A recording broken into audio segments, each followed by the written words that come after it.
रुक जा।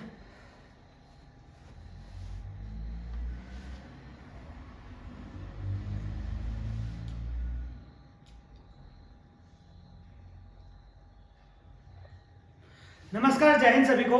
स्वागत है आपका अपने YouTube channel SVI tuition classes पर। मैं अंकित चंद्रवंशी आज आपके लिए लेकर आया हूँ। जैसा कि आपको पता है कि साइंस की एक वीडियो डल चुकी थी, जो प्रश्न बैंक का सॉल्यूशन था वो डल चुका था। मैथ्स की हमारी रेगुलर डल रही है, तो उसी कड़ी में आगे साइंस की सेकेंड क्लास आज आ रही है आपके बीच। उसमें पूरा सॉल्यूशन आपको 20 से 40 नंबर के वस्तुनिष्ठ प्रश्न, 20 से 40 क्रमांक के वस्तुनिष्ठ प्रश्न आपको उसका पूरा सॉल्यूशन आपको मिल जाएगा। तो हम आप लोगों को पता है, जैसा कि आप मेरे पीछे देख पा रहे हैं, एसवीआई ट्यूशन क्लासेस। यदि बनना है 2025 का टॉपर तो चुनिए SVI tuition classes. Booster for exam YouTube channel है हमारा एसवीआई ट्यूशन क्लासेस। और आप यदि कोई आपको परेशानी है या यूट्यूब सब्सक्राइब नहीं हो रहा है या कोई भी पढ़ाई से रिलेटेड इशू है, तो आप हमारे कॉन्टैक्ट नंबर है 8964860706 पर कॉन्टैक्ट कर सकते हैं। एक क्लास स्टार्ट करने से पहले एक मोटिवेशनल कोड मैं आपको बता रहा हूँ या बोल रहा हूँ, जिससे थोड़ा सा आप में ऊर्जा आएगी, ठीक है ना। तो यूं ही नहीं मिलती मंजिलें, एक जुनून सा दिल में जगाना पड़ता है। यूं ही नहीं मिलती मंजिलें, एक जुनून सा दिल में जगाना पड़ता है। पूछा चिड़िया से कैसे बनाया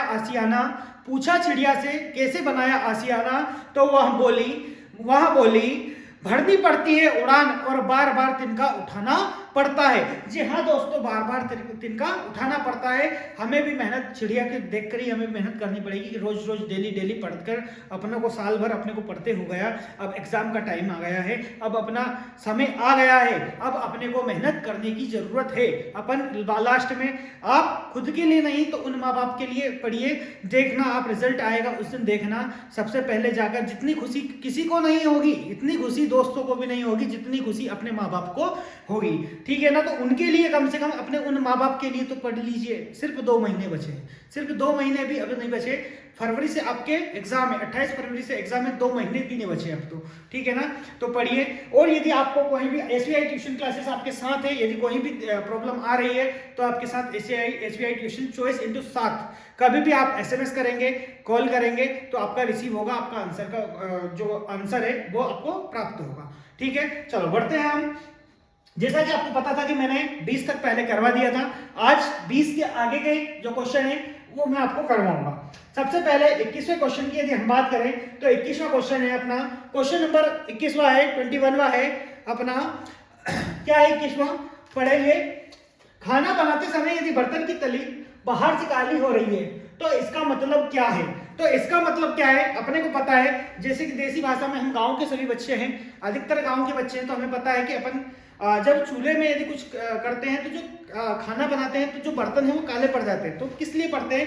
कि जो हम ईंधन जलाते हैं वो ईंधन में क्या होता है, तो भोजन पूरी तरह से नहीं पकता। इससे बर्तन का क्या कॉन्टेक्ट, यदि बात करें ईंधन पूरी तरह से, ईंधन आर्द्र है, क्या है? आर्द्र नहीं।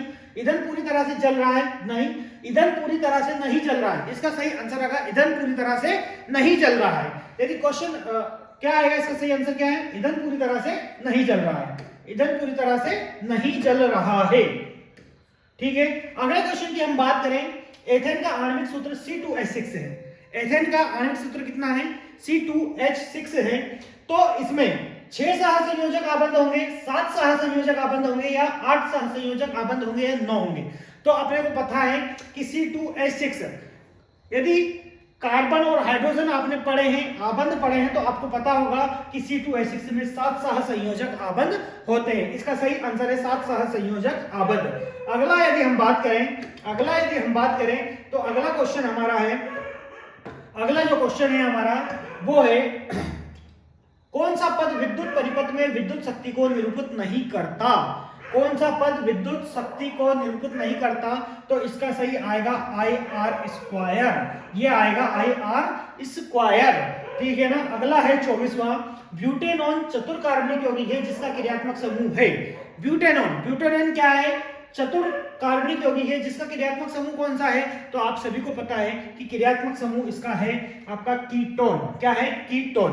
अगला यदि हम बात करें, अगले पेज पर चलते हैं और देखते हैं क्वेश्चंस। क्वेश्चन में सबसे पहले थोड़ा सा ये हटा दूं,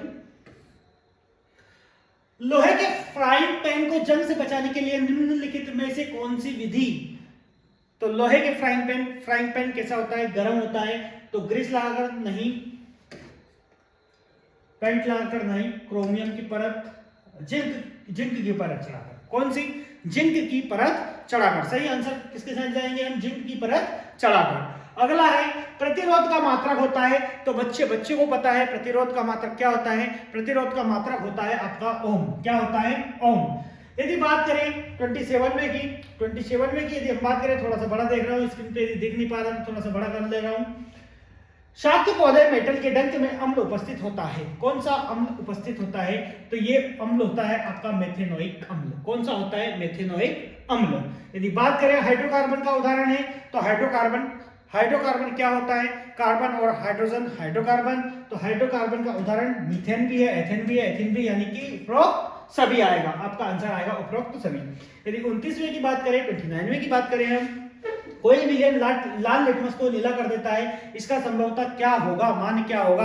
आप लोगों को पता है कि 7 में न्यूट्रल रहता है, 7 में क्या होता है, न्यूट्रल होता है। 7 से आगे यदि जाते हैं हम पीएच स्केल में, तो क्षारीय होता है, और 7 से कम में क्या होता है, अम्लीय होता है। तो जो क्षार होता है वो लाल लिटमस को नीला कर देता है, तो इसका संभवतः मान क्या होगा, 10। क्या होगा, 10। और एक और ट्रिक है इसकी कि यदि आपको पता है तो 3 ऑप्शन तो एक साथ हो नहीं सकते, तो ये सब 7 से कम है, ये 7 से ऊपर एक ही है, 10, तो 10 अपना राइट आंसर होगा।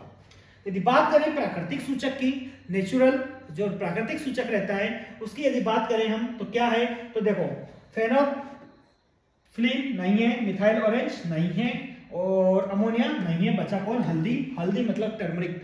प्राकृतिक सूचक कौन है, टर्मरिक।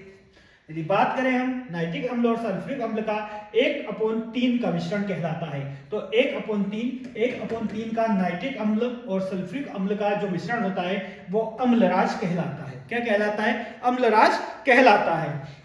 आगे यदि बात करें हम इसी श्रृंखला में, आगे यदि हम बात करते हैं तो है आपका श्वसन की प्रक्रिया होती है। श्वसन की प्रक्रिया कौन सी होती है, तो श्वसन की प्रक्रिया होती है अपचयन। कौन सी होती है, अपचयन। यदि बात करें पायरुवेट के विखंडन से यह कार्बन डाइऑक्साइड जल तथा ऊर्जा देता है, और यहाँ होती है, तो यह क्रिया होती है आपकी माइटोकॉन्ड्रिया में। कहाँ होती है, माइटोकॉन्ड्रिया में। अगला क्वेश्चन है आपके सामने है प्रतिवर्ती नहीं, दो तंत्रिका के मध्य खाली स्थान को कहते हैं, दो तंत्रिका होते हैं उनके मध्य खाली स्थान को हम बोलते हैं सिनेप्स। क्या बोलते हैं, सिनेप्स। यदि प्रतिवर्ती क्रियाओं का समन्वय नियंत्रण कौन करता है, तो इसका समन्वय और नियंत्रण कौन करता है, मेरुरज्जु। एस्ट्रोजन स्त्रावित, एस्ट्रोजन कहां से स्त्रावित होता है, तो एस्ट्रोजन बच्चे स्त्रावित होता है अंडाशय से। कहां से स्त्रावित होता है, अंडाशय से। यदि बात करें हम ऑक्सीजन की उपस्थिति नहीं, वायवीय श्वसन में पायरुवेट से लैक्टिक अम्ल बनता है, वो ऑक्सीजन की अनुपस्थिति में बनता है। अविलय अशुद्धियां एनोड तली पर विक्षेपित हो जाती है, जिसे क्या कहते हैं, तो इन्हें कहते हैं एनोड बंक।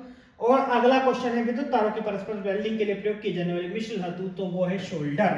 क्या है, शोल्डर। यदि लास्ट क्वेश्चन हम बात करें 40 की, ये दिख रहा होगा, आई होप सभी को दिख रहा होगा। हमारे शरीर में नियंत्रण एवं समन्वय का कार्य कौन करता है, तो हमारे शरीर में नियंत्रण एवं समन्वय का कार्य तंत्रिका तंत्र करता है। कौन करता है, तंत्रिका तंत्र। ये 40 क्वेश्चन आपके कंप्लीट होते हैं। आशा करता हूं आप सभी को समझ में आए होंगे। अगला वीडियो 40 से 61 का जो है, 61 या शायद 61 56 है शायद, तो जहां भी जो भी है उतने में आपके अगले वीडियो में कवर करवा दूंगा। उसके बाद हम क्वेश्चन आंसर सीरीज स्टार्ट करेंगे। क्वेश्चन आंसर इंपॉर्टेंट क्वेश्चन मैं आपको समझाऊंगा, तो बने रहिए SBI ट्यूशन के क्लास के साथ। और जिन भी बच्चों ने, आपके साथियों ने जिनने सब्सक्राइब नहीं किया है, उनसे बोलिए कि फ्री में इतना अच्छा मटेरियल आपको कहीं ना मिलेगा। तो जुड़िए SBI ट्यूशन के क्लास। धन्यवाद।